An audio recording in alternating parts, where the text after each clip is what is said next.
Hey everyone, welcome back to Kids Network Studios. My gosh, it's been a while. I'm Amy Coon, aka 1028. And I know it's been forever since I last uploaded a video, and I must apologize. But I've been working on college work. I had an 8-page paper to do this semester, and let me tell you, that was no fun. I also have a presentation and a math final. It's gonna be ugh. And then I get a comment on my Crash Bandicoot The Wrath Cortex review saying that I was fat and ugly. Come on, people. I do a decent job on these videos. Really? If you're gonna be that stupid? Yeah, I don't need you. So I thought I'd mark my occasion of return with a video review. And this video review is on Crash Bandicoot The Huge Adventure. In this all-new game, not all new, but you get my point. In this game, Crash is back yet again, and he has to stop Cortex yet again. This time, Cortex has actually shrunk the Earth in an effort to stop Crash. Really? You're gonna shrink the Earth to stop a Bandicoot that will kick your ass anyway? Not my point.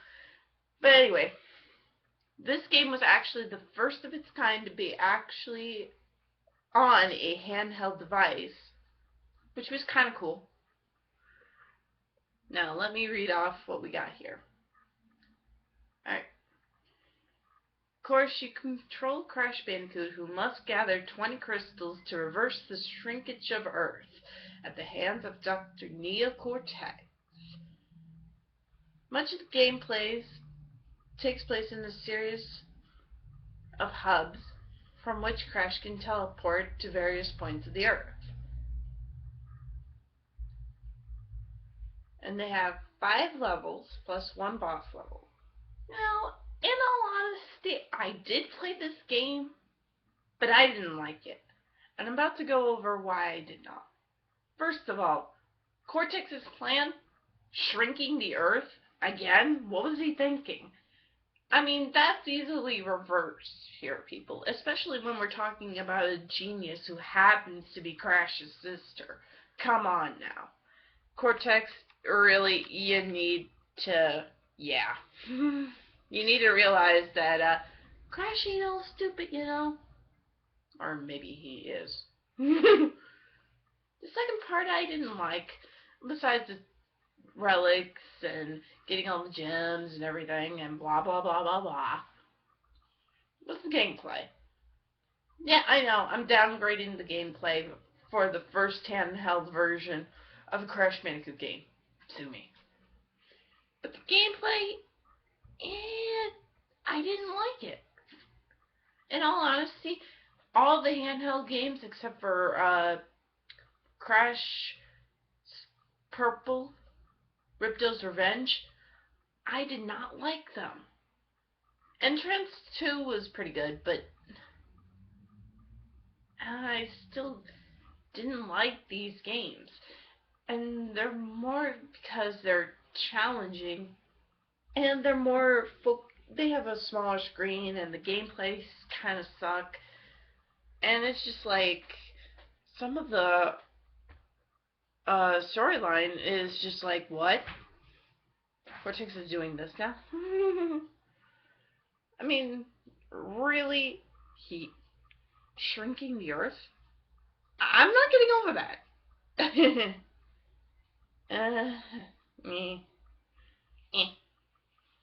So, in all honesty, guys, Crash Bandicoot The Huge Adventure, to me, not the best game in the world. In fact, I give it, I'm being nice here, 7.5 out of 10. Really, that's all I gotta say about it. And since I've got some time, let me go over a few more of the handheld games. The next one would be Crash Bandicoot 2, N-Tranced.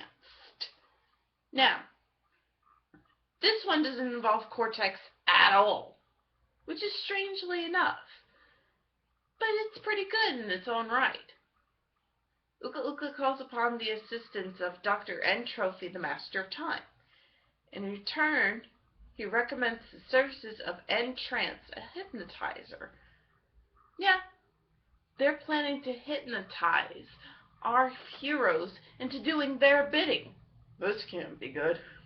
Now, the reason I liked this game, out of all the handheld games, besides Ripto's Rampage, which we're about to get into after this, was the storyline was actually pretty decent. I mean, they actually came out with something different for once. And the idea of hypnotizing our heroes to be evil, well, that's just a different ball game altogether. And we finally get to see what a boss battle would have been like with Coco, which is really interesting. Now, granted, I would have loved to play this like on a PS2 or something, not on a Game Boy Advance. Sorry, but that's just the way I feel. Other than that, Crash Bandicoot 2 N-Tranced, I give it an 8.5 out of 10. Because I really liked it. Now, our next handheld game for the series would be, as of course, Crash Bandicoot Purple, Ripto's Rampage. Now, this one was the most interesting one of all, because it finally featured what we wanted for years. A Crash Bandicoot Spyro the Dragon crossover. Most of us were like, yes! Finally a crossover between Crash and Spyro! Yes! Downside, it was only available in the Game Boy Advance. Plus, in order to get the whole story, you needed to play Spyro Orange, Cortex's Chaos. Cortex is something, I don't remember, but anyway. And in all honesty, I'm pretty sure like the rest of us would have liked to seen this on a PS2. I know I would have, because the graphics would have been amazing. And the gameplay, oh my god. But aside from that, I did really like this game because it finally showed us what the crossover would have been like. And it was actually pretty decent. Because Cortex actually teamed up with somebody different and somebody not quite new, but somebody we've all known for years. Now, I myself am a Spyro fanatic, and once we finish off with the Mario series, I'll be going into the Spyro series. So that's going to be a lot of fun. Now, in all honesty, I've got to give this a fair ranking. Even though this game introduces Nina for the first time, and she won't come back until like Crash to Insanity, which was one of my best and favorite games. And yeah. There was a lot of downside to this game. I mean, you had to get everything in order to get to the final boss battle of all time. And for me, it took me a while because I didn't know where everything was. And it was just like, are you kidding me? I have to do this now? Ugh. It just wasn't good. But speaking of handheld games, I'm going into, well, another one. And that is Crash Boom Bang. Before I go into Crash Boom Bang, my rating for Crash Bandicoot Purple Ripto's Rampage, 8.5 out of 10. Now, going into Crash Boom Bang though, oh my, do I really have to go into this? Because this game was terrible. Granted, it was a lot like Crash Bash, where you did mini games and all that whatnot, but you had to, there was this viscount who uses the characters of the series to unearth a powerful object dubbed the Super Big Power Crystal, and the characters must beat their way through mini-games and challenges in order to eventually find the Super Big Power Crystal, and whoever won it won a lot of money. And I mean a lot. So, basically, this game really, really, you had to downplay Crash Bash. Crash Bash was in our childhood, man. I mean, really? This game was bad. I did not like it at all. I hated it. I'm like, so this is happening now. Or, this is happening now. I'm just like, someone shoot me now. Because it was terrible.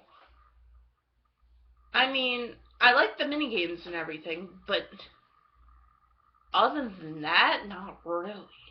It was bad. So out of all of them, I gotta give this one a 6 out of 10. Sorry, but it was horrible.